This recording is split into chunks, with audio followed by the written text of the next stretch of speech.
Hi everyone. నా 16 సోమవారాల వ్రతం complete అయిపోయిందండి. 16 సోమవారాలు చేశాక ఉద్యాపన అన్నమాట, 17వ వారం. ఈరోజు చాలా సక్సెస్ఫుల్గా, చాలా హ్యాపీగా కంప్లీట్ అయిపోయిందండి. ఇంకొక విషయం ఏంటంటే, నేను ఈ పూజ స్టార్ట్ చేసి శ్రావణ మాసంలో స్టార్ట్ చేశానండి. ఇప్పటికి కంప్లీట్ అయింది. నేను కోరుకున్న కోరిక ఏదైతే ఉందో నాకు చాలా హ్యాపీగా కరెక్ట్గా 16th వీక్ కంప్లీట్ అయినప్పటికీ నా కోరిక కూడా తీరిందండి. సో ఫ్రెండ్స్, మీకు కూడా చెప్పేది ఏంటంటే, మనకు తీరవు, జరగవు అని అనుకున్నవి కూడా ఖచ్చితంగా నెరవేరుతాయండి. అది ఒక్క పరమేశ్వరుడికి మాత్రమే సాధ్యమవుతుంది. మనకి ప్రతి విషయంలో కూడా చాలా సాయంగా ఉంటాడు. కాబట్టి మీరు కూడా నమ్మి ఖచ్చితంగా ఈ వ్రతం చేసుకుంటారని మీకు ఇది ఫుల్ వీడియో లాంగ్ వీడియో చేస్తున్నానండి. మీకు చాలామందికి బుక్స్ అంటే వ్రతం బుక్స్ కూడా అవైలబుల్గా లేని వాళ్ళకి PDF కూడా పెడతానండి.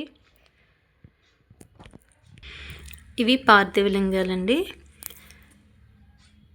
ప్రతి వారం ఒక్కొక్కటి చేసి వాటిని దేవుడు మూలనే ఎక్కడైనా ఏమీ తగలకుండా, మైలుగాళ్ళు అవి తగలకుండా నీట్గా ఉంచుకోవాలండి.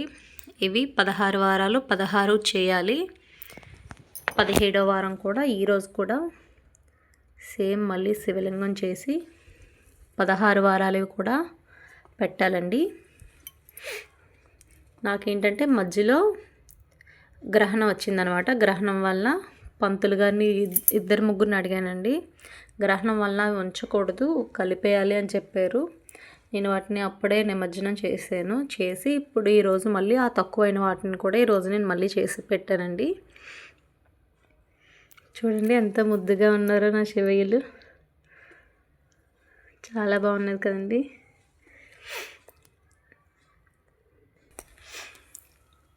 పదహారు సోమవారాల వ్రతం అనేది చాలా పవర్ఫుల్ అండి నిజంగా. ఎందుకంటే తీరదు అనుకున్న కోరిక కూడా ఖచ్చితంగా నెరవేరుతుందండి. నేననే కాదు, చేసిన వాళ్ళకి చాలామందికి ఇదే 100కి 100% ఖచ్చితంగా నెరవేరుతుంది. కాబట్టి మీరు కూడా మీ శక్తి మేరకు ఈ పూజ చేయడానికి అందరూ ట్రై చేయండి. ఈ వ్రతానికి ఎక్కువగా ఖర్చుతో కూడుకున్నవి, ఎక్కువగా శ్రమ పడాల్సినవి ఏమి ఉండవండి. చలివిడి మాత్రం గోధుమ పిండి, తేనె, నెయ్యి, బెల్లం 3 కలిపి చలివిడి చేసి పెట్టాలండి. అంతే. బిల్వపత్రాలు ఉంటే చాలండి. ఈ పూజకి ఇంకా అంతకన్నా ఎక్కువగా ఖర్చుతో కూడుకున్నవి ఏమీ లేవు. కాబట్టి ప్రతి ఒక్కరూ వారి శక్తి మేరకు చేసుకోదగినవే. వ్రతం బుక్ కావాలంటే నేను PDF పెడతానండి. ఖచ్చితంగా మీరు కూడా చేస్తారని. ఎందుకంటే మంచి జరిగితే 10 మందికి చెప్పుకోవాలంటారు. నాకు నిజంగా చాలా మంచి జరిగిందండి. కాబట్టి నేను ఈ వీడియో చేస్తున్నాను.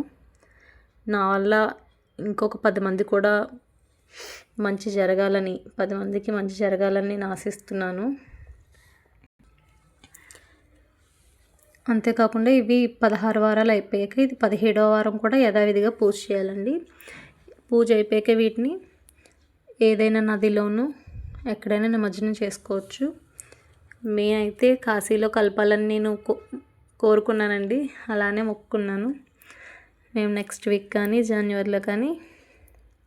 జనవరి ఎండింగ్ కానీ ఫిబ్రవరిలో కానీ మ్యాక్సిమం నేను కాశీలో వీటిని కలపాలనుకున్నాను. మళ్ళీ కాశీ వెళ్ళినప్పుడు మీకు ఈ వీడియో పెడతానండి. శివలింగాల్ని అక్కడ నిమజ్జనం చేసేటప్పుడు ఈ శివలింగాలన్నింటినీ గంగా మోడ్లో చేర్చాలనుకుంటున్నాను. థ్యాంక్ యూ అండి. Thank you so much. Please subscribe.